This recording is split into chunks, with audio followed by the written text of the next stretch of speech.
Good evening प्यारे बच्चों। तो my name is Krishnanand Sahu और आपका प्यारा सा खूबसूरत सा चैनल कृष्णा साइंस एकेडमी में आप सभी लोग का स्वागत है।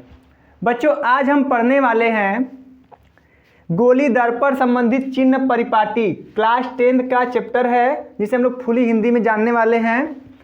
और यहाँ पे हमने पिछले लेक्चर में पढ़ चुके हैं कि गोली दर्पण से परिभाषाएं क्या होती हैं, उससे प्रतिबिंब कैसे बनता है, परावर्तन के नियम क्या हैं, ये सभी चीज़ें हम लोग डिस्कस कर चुके हैं। आज हम लोग डिस्कस करेंगे गोली दर्पण संबंधित परिभाषाएं और दर्पण के मिरर फार्मूले के बारे में।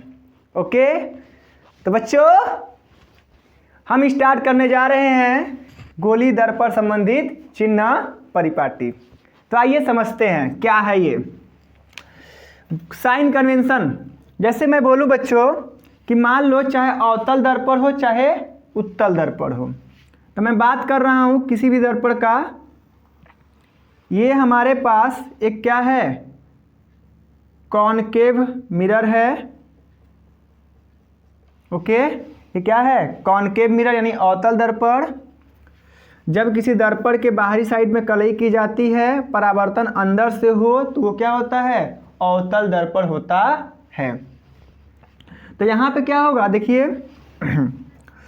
इस गोली दर्पण का ये ध्रुव P होगा, इसका एक वक्रता केंद्र C होगा, और ये क्या होगा इसका, ये होगा इसका principal axis, principal axis. Okay, ये ध्रुव P है और ये वक्रता केंद्र C, और यहाँ पे इसका मुख्य फोकस F होता है। ओके, तो बच्चों यहाँ पे चिन्ह परिपाटी पढ़ने वाले हैं, तो ध्यान दीजिएगा। चिन्ह परिपाटी पहला क्या कहता है कि प्रकाश किरण के दिशा में, प्रकाश किरण के दिशा में मापी गई दूरियां धनात्मक होगी। यानी क्या होगा, प्रकाश किरण की दिशा में दूरी क्या होगी, प्रकाश किरण के दिशा में मापी गई दूरी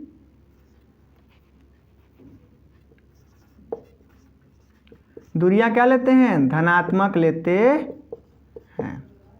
ठीक है, यानी जब प्रकाश किरण जिधर जा रही है, अगर उधर की ओर दूरी माप रहे हैं तो दूरी क्या लेंगे, धनात्मक लेते हैं।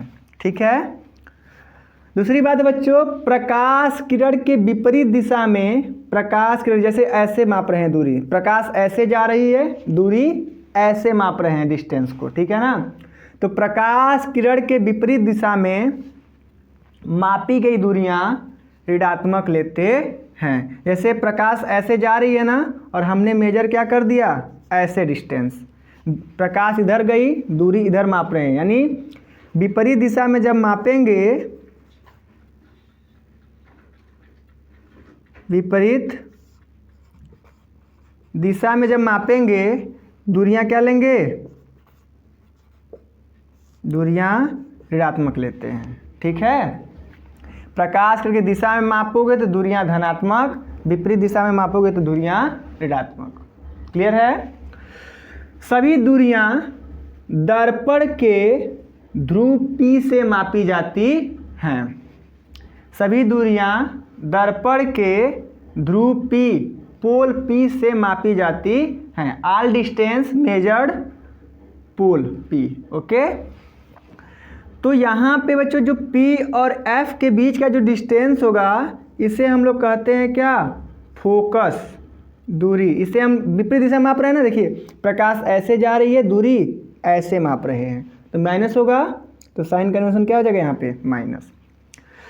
और बच्चों यहाँ पे ये जो दूरी है C और P की डिस्टेंस क्या है, ये वाला, ये डिस्टेंस हो जाएगा आपका क्या, -r। ठीक, और प्रतिबिंब जो होगा, मान लेते हैं कि कोई वस्तु हमने रखा है यहाँ पे, ये वस्तु रख दिया हमने यहाँ पे, ये वस्तु है ए बी है, ठीक है, वस्तु क्या है ए बी।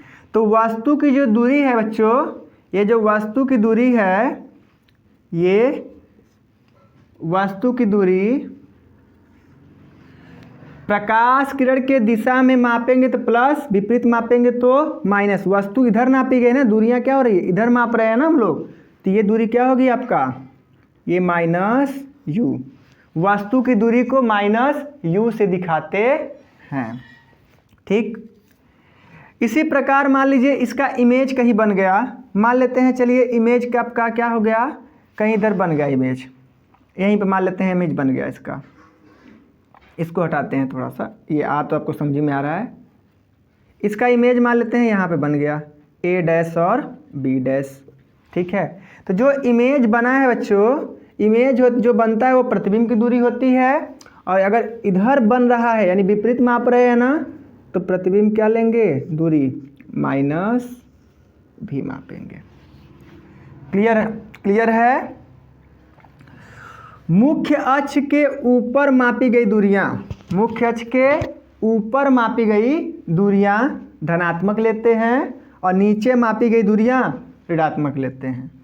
यानी जैसे आपको मैं बोलूं कि ये दर्पण है और इसके क्या है, मुख्य अक्ष के ऊपर की दूरी ऊपर धनात्मक और नीचे ऋणात्मक लेते हैं। यानी मुख्य अक्ष के ऊपर अगर दूरी है तो वो धनात्मक होगा, नीचे है तो ऋणात्मक होगा, ओके।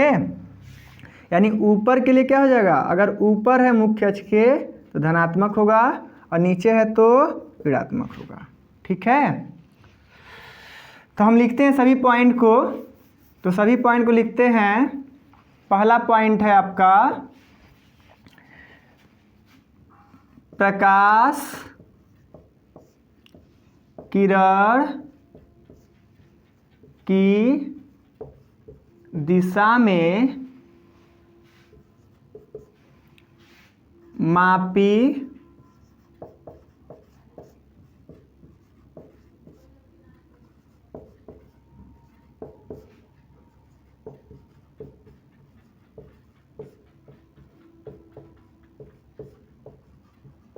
धनात्मक लेते हैं, ओके।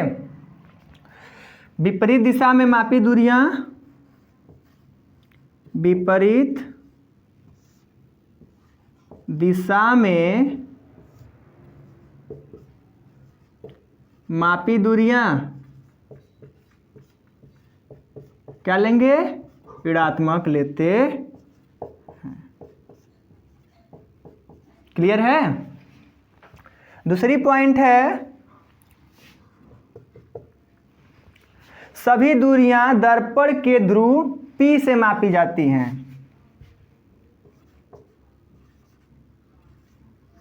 सभी दूरियां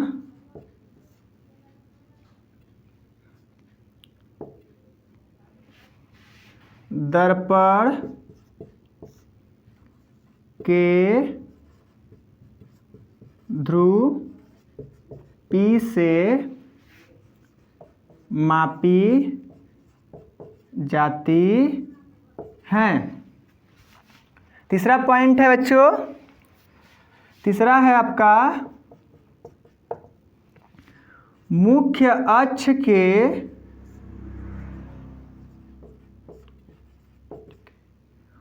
ऊपर मापी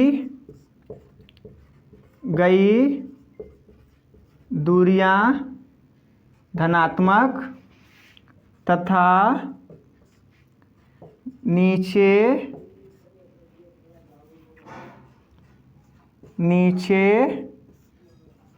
मापी गई दूरियां ऋणात्मक लेते हैं। क्या ये मेरी बात समझ में आ रही है? उत्तल में भी देख लीजिए, उत्तल में क्या होता है, उत्तल के लिए भी देख लीजिए। यहीं पर ये है आपका उत्तल दर्पण, ये है कॉनकेव मिरर ठीक है, अवतल, और ये क्या है, उत्तल। ये क्या है आपका, उत्तल है, कॉन्वेक्स मिरर, कॉन्वेक्स मिरर है, ठीक है, उत्तल है ये। ओके, इसका इंक खत्म हो गया बच्चों, 1 मिनट। तो ये बात क्लियर है, प्रकाश किरण की दिशा में मापेंगे दूरियां तो क्या लेंगे, धनात्मक लेंगे, और विपरीत दिशा में मापी गई दूरियां ऋणात्मक लेते हैं। इसको इंक पिला दिया जाए थोड़ा सा। ओके, ये बात क्लियर है।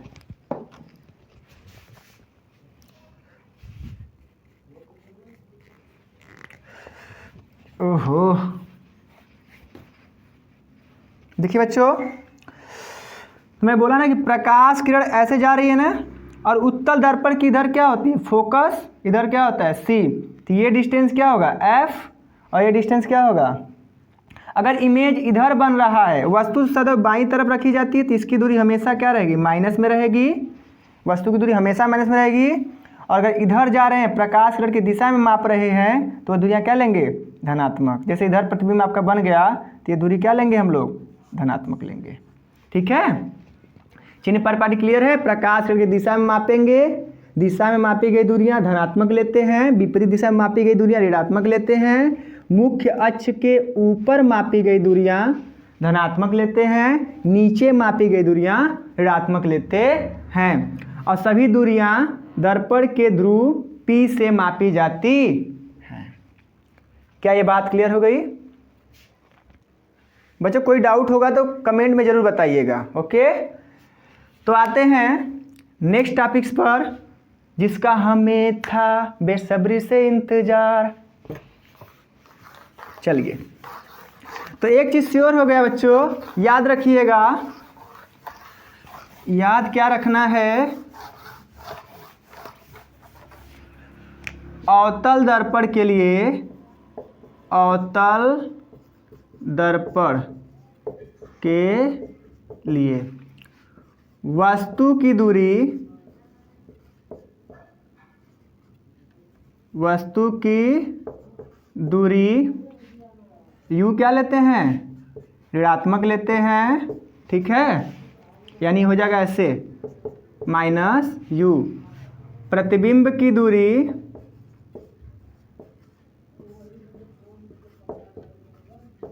की दूरी क्या लेते हैं, ये भी माइनस लेते हैं।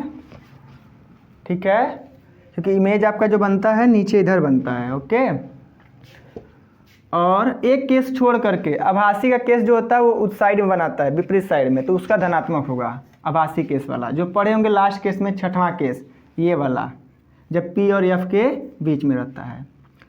और फोकस दूरी, दूरी क्या लेते हैं, ये भी ऋणात्मक लेते हैं। याद रखिएगा एक कॉन्वेंस, ये कॉन्सेप्ट लगेगा किस पर, सवालों में लगेगा। ओके ना। उत्तल दर्पण के लिए क्या होगा,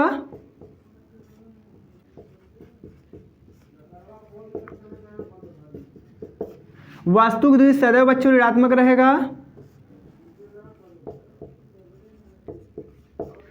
सदैव ऋणात्मक रहता है, ये बदलने वाला नहीं है, चाहे कोई भी दर्पण हो। प्रतिबिंब की दूरी इसके लिए हो जाएगा धनात्मक। अब देखे भी हैं साइन कन्वेंशन में, धनात्मक हो जाएगा। और फोकस दूरी भी क्या हो जाएगा इसके लिए,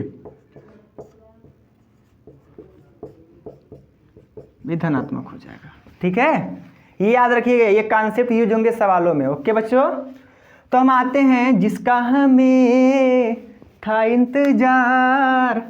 चलो मिटाते हैं। वो घड़ी आ गई, आ गई। सर आप गाना बहुत बेकार गाते हैं, आपको गाते गाते अब उबते नहीं हैं, क्या करें बच्चों। चलो तो आते हैं मिरर फार्मूला। ठीक है, UVF में संबंध किसके लिए? अवतल दर्पण के लिए।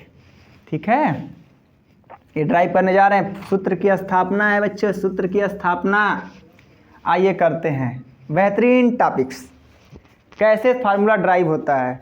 तो बच्चों एक कॉन्सेप्ट याद रखना आप लोग कि जब भी कोई प्रकाश किरण, पहले ये ध्यान दीजिए, जब भी कोई प्रकाश किरण अगर अनंत से आएगी, अनंत से आएगी, तो वह समांतर किरण पुंज मान ली जाती है। ठीक है, अगर मैं यहाँ पे एक वस्तु O रख दूँ और इसको बच्चों बोलूँ कि ये क्या है? समांतर है, तो आप मानेंगे समांतर है कि नहीं? तो आपको मानना पड़ेगा ये समांतर है। फील दिलाए, फील की बात किया जाए। देखिए फील इसका क्या है, क्यों ये समांतर मान लीजिए। मान लीजिए बच्चों ये दर्पण है यहाँ पे ऐसा, और आप खड़े हैं यहाँ पे वस्तु रखी गई है। तो एक बात बताओ बच्चों, ये समांतर देखो कैसे फील हो रहा है कि ये समांतर है। ये इसको माइक्रोस्कोप से जूम किया गया है, बड़ा किया गया है। ठीक है, सूक्ष्मदर्शी से इसको बड़ा करके दिखाते हैं हम लोग। ओके ना, ये समांतर किरण पुंज है, याद रखना। कैसे? देखो यहाँ पे मान लो वस्तु है, अब देखो ये कैसा लग रहा है। ऐसा नहीं फील हो रहा है कि ये समांतर किरण पुंज है? बताइए, लग रहा है कि नहीं समांतर किरण पुंज है? तो याद रख लीजिएगा, मैं इसका इस चीज़ का यूज करूँगा ड्राइवेशन में। ओके ना, हाँ, तो याद रखना ये समांतर किरण पुंज है आपका। जब अनंत से वस्तु आती है तो उसे क्या मानते हैं? समांतर। जब भी कोई प्रकाश किरण अनंत से आती है तो उसे हम लोग समांतर किरण पुंज मानते हैं। ठीक है, अब पढ़ने वाले हैं बच्चों कि UVF में संबंध कैसे निकलता है। सूत्र की स्थापना करने जा रहे हैं। तो बच्चों क्या करेंगे, देखिए यहाँ पे आपका माना एक अवतल दर्पण, M1 और M2 है, M1 और M2 है, जिसका ध्रुव P मुख्य अक्ष, मुख्य फोकस F, वक्रता केंद्र C है। चूँकि बच्चों हम जानते हैं कि अगर हमारा कोई भी प्रकाश की किरण अगर वो अनंत से आ रही है तो उसे समांतर मान लेते हैं। अगर मैं यहाँ पे एक वस्तु रखूँ और इसको मैं बोलूँ समांतर, तो आपको मानना पड़ेगा ये क्या है? समांतर है। क्यों? क्योंकि प्रकाश जब अनंत से आती है तो हम किरणों को समांतर मान लेते हैं। तो हम यही कॉन्सेप्ट लगाने वाले हैं बच्चों। देखिए, तो एक वस्तु O रखी गई है, वस्तु O से चलने वाली प्रकाश की किरणें, यानी वस्तु O से मुख्य अक्ष के समांतर चलने वाली प्रकाश की किरणें दर्पण से परावर्तन के पश्चात, दर्पण से परावर्तन के पश्चात मुख्य फोकस F से होकर जाती है। बच्चों गोली दर्पण का जो वक्रता केंद्र होता है वो क्या होता है? C, नॉर्मल अभिलंब जो होता है C से पास होकर, जैसे ऐसे प्रकाश आई टकरा कर चली गई, तो ये अभिलंब क्या होगा इसका? C से पास होकर के जाता है। तो यहाँ पे ये आपतित किरण और ये परावर्तित किरण, और बीच में ये क्या बनेगा? यहाँ पे ये है आपका अभिलंब। क्या है ये? अभिलंब। ठीक है, ये अभिलंब हो गया आपका। ठीक, दूसरी प्रकाश किरण वक्रता केंद्र C से होकर जाती है, टकरा कर वापस अपने मार्ग में लौट आती है। तो प्रकाश किरण देखिए C से जाई, सीधे टकराई और वापस चली आई, ठीक है, वापस चली आई, ठीक है ना। तो जहाँ पर ये दोनों किरणें आपस में कट करेंगी, ये प्रकाश किरण गई है और टकरा कर वापस चली आई है, तो जहाँ पर ये किरणें आपस में कट करेंगी वहीं पर वस्तु का प्रतिबिंब आई बनता है, यानी यहाँ पे इमेज बन रहा है, ठीक है। अब बच्चों हम क्या करेंगे, दर्पण के बिंदु M से मुख्य अक्ष पर, दर्पण के बिंदु M से मुख्य अक्ष पर एक अभिलंब डालते हैं जिसे हम बोलते हैं क्या, SN, ठीक है। और यहाँ पे बनने वाले एंगल को हम मान लेते हैं, ये एंगल बन रहा है अल्फा, ये एंगल बन रहा है बीटा, ये एंगल बन रहा है गामा, ठीक है। और बच्चों यहाँ पे प्रतिबिंब की दूरी को, चूंकि दर्पण के विपरीत दिशा माप रहे हैं, तो प्रतिबिंब की दूरी को लेंगे -v, और वस्तु A है, वस्तु की दूरी को लेंगे -u, और फोकस दूरी लेंगे क्या, -f। क्लियर है बात, ठीक है। तो इसके लिए हम लोग को ड्राइव करना है। तो एक बात बतलाना बच्चों, क्योंकि दर्पण का द्वारक बहुत छोटा है, अगर दर्पण का द्वारक बहुत छोटा होगा तो यहाँ से जब अभिलंब डालेंगे तो ये नियरली क्या होगा, करीब करीब, ये दोनों पास में होंगे तो यान P के काफ़ी करीब होगा। तो लिखेंगे चूँकि दर्पण का द्वारक बहुत छोटा है,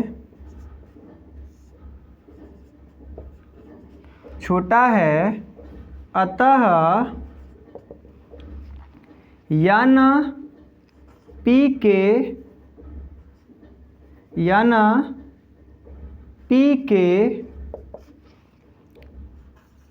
काफ़ी, यानी P के पास होगा, अतः F, इधर लिखते हैं बच्चों, इधर, अतः FN नियरली इक्वल टू क्या हो जाएंगे, FP, ठीक है, यानी बराबर हो जाएंगे लगभग, ओके ना। अब यहाँ पे क्या करना है, ध्यान दीजिए, हम इसकी हाइट को मान लेते हैं क्या, ये H, इसकी हाइट को मान लिए H, ओके। और यहाँ पे इमेज बन रहा है आपका प्रतिबिंब, ठीक है ना।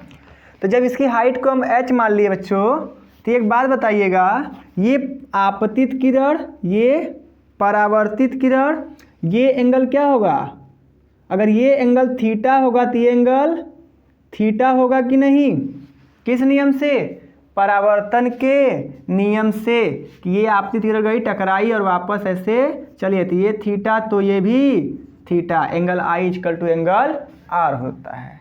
क्या बात क्लियर है, वेरी गुड। तो हम लेते हैं बच्चों, यहाँ पे निकालते हैं, देखिए ट्रेंगल, त्रिभुज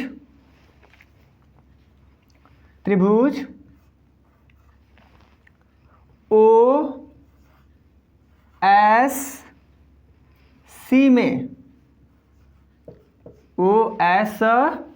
में, देखिए यहाँ पे निकाल के दिखा रहे हैं, यहाँ पे देखिए, यहाँ पे ये वाला OSC ऐसे है और ये ऐसे है ना, OSC, और ये अल्फा है, ये थीटा है और ये बीटा, दिख रहा है ना, ये अल्फा बीटा थीटा और बीटा। तो किसी त्रिभुज का बाह्यतम कोण अंतः दो कोणों के योग के बराबर होता है, हमने पढ़ा है ना ये चीज़, क्लास 9th में मैथमेटिक्स में कि किसी त्रिभुज का अंतः दो कोणों का योग बाह्यतम कोण के बराबर होता है। तो हम लिखेंगे यहाँ पर अतः बीटा बराबर अल्फा प्लस थीटा हो जाएगा। किस प्रमेय से? समीकरण 1 मानते हैं किससे? बाह्यतम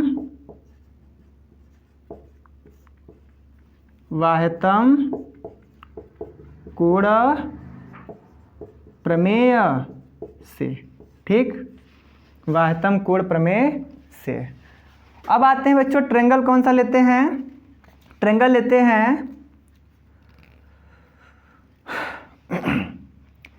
सी, देखते हैं बच्चों, beta plus theta equal to gamma alpha plus theta. ठीक है, ट्रायंगल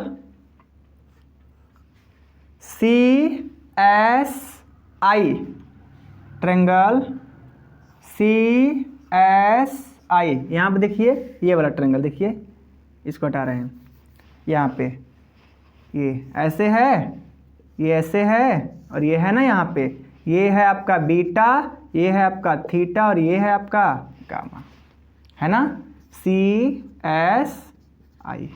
ठीक है, तो ट्रायंगल सी एस आई में, इसमें देखिए बाह्यतम कोण है और ये दोनों क्या है? अंतः कोण है। बाह्यतम कोण अंतः कोण, तो क्या हो जाएगा?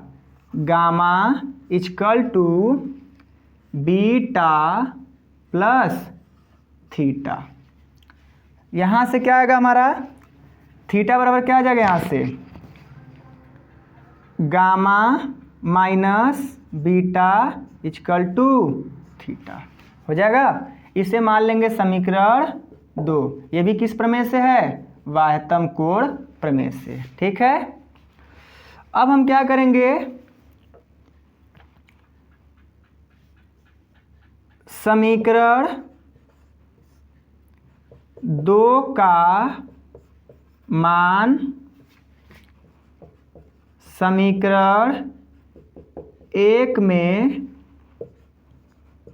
रखने पर, समीकरण 2 का मान समीकरण 1 में रखने पर, तो क्या आएगा बच्चों? बीटा इक्वल टू अल्फा, और यहाँ पे थीटा की जगह क्या हो जाएगा? गामा माइनस बीटा हो जाएगा। तो इसको इधर लाएंगे बच्चों तो क्या हो जाएगा? 2 beta equal to alpha plus के गामा हो जाएगा। अब देखिए यहाँ से बच्चों, इसे समीकरण मान लेते हैं हम लोग 3, समीकरण 3 मान लिए। अब यहाँ पे एक चीज़ और ध्यान देना है बच्चों आप लोग को,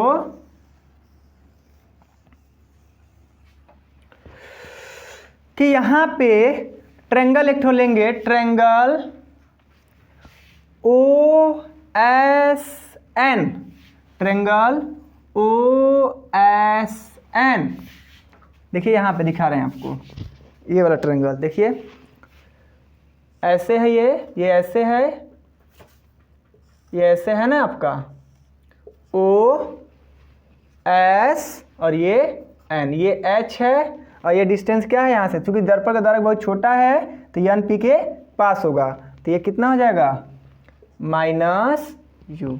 ठीक है, तो टेन थीटा बराबर क्या आ जाएगा? ये एंगल टेन अल्फा बराबर लंब बटा के आधार। तो यहाँ से निकालेंगे क्या हम लोग? देखिए, तो टेन अल्फा बराबर हो जाएगा क्या? लंब बटा के आधार हो जाएगा, लंब बटा के आधार। देखिए ये लंब एस एन क्या है? एच है, और ये दूरी क्या है? यू माइनस यू है, तो लंब बटा के आधार। चूंकि बच्चों दर्पण बहुत छोटा है, दर्पण का द्वारक बहुत छोटा है, तो लिखेंगे यहाँ पर, चूंकि दर्पण का द्वारक बहुत छोटा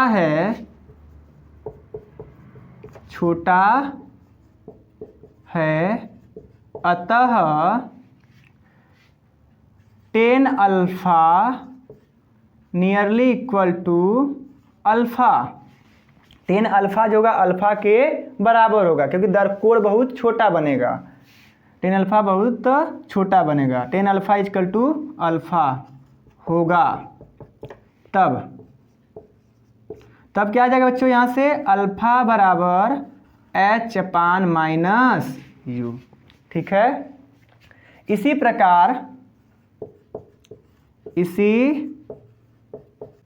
प्रकार क्या करेंगे, ट्रायंगल CSN में क्या हो जाएगा, ये लंब ये आधार, ये कितना हो जाएगा, ये डिस्टेंस यहाँ से देखिए ये वाला डिस्टेंस, ये कितना हो जाएगा CSN में, ये टोटल डिस्टेंस कितना है -r हो जाएगा।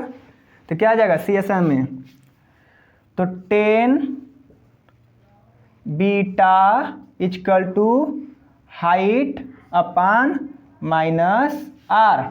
एंगल बहुत छोटा है अतः beta equal to h upon -r, और r बराबर क्या होता है बच्चों 2f। सो बीटा बराबर h अपान -2f हो जाएगा। बोलो हो जाएगा ना। किधर का मिटा रहे, गामा बराबर क्या निकलेगा, गामा बराबर इसी प्रकार गामा बराबर क्या निकलेगा, ट्रायंगल। तो ये देखिए बच्चों यहाँ तक हुआ है आपका 10 beta h upon -r, beta equal to h upon r, और beta equal to h upon -2f। Okay, अब कहाँ लिखा जाए, अब हमको यहाँ पे बीटा का मान मिल गया, अब गामा निकालते हैं। तो ट्रायंगल क्या लेंगे हम लोग, ISN में क्या हो जाएगा आपका, यहाँ से 10 गामा इक्वल टू h अपान दूरी कितना हो जाएगा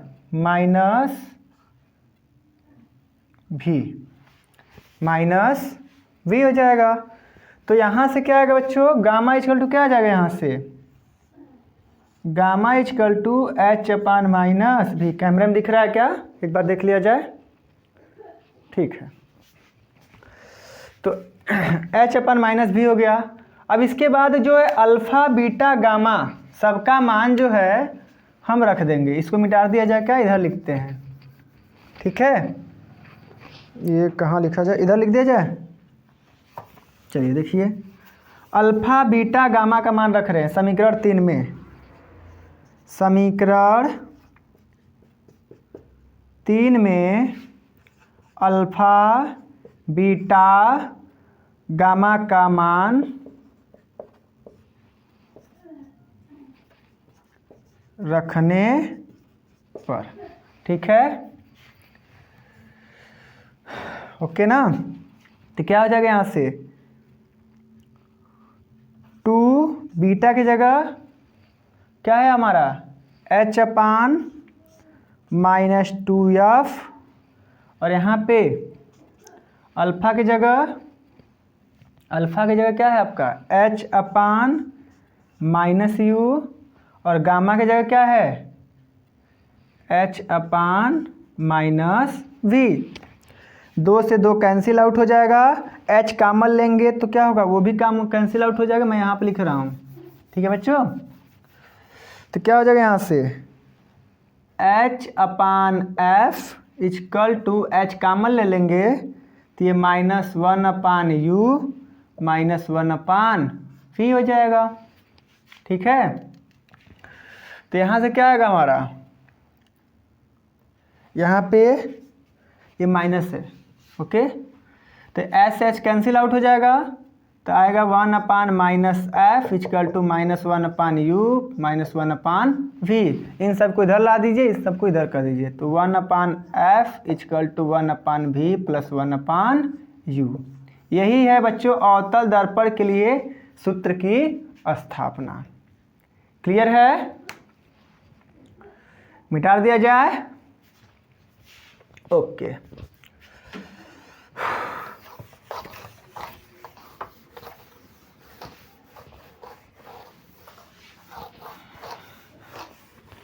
तुझे तो पूर्व बरसाए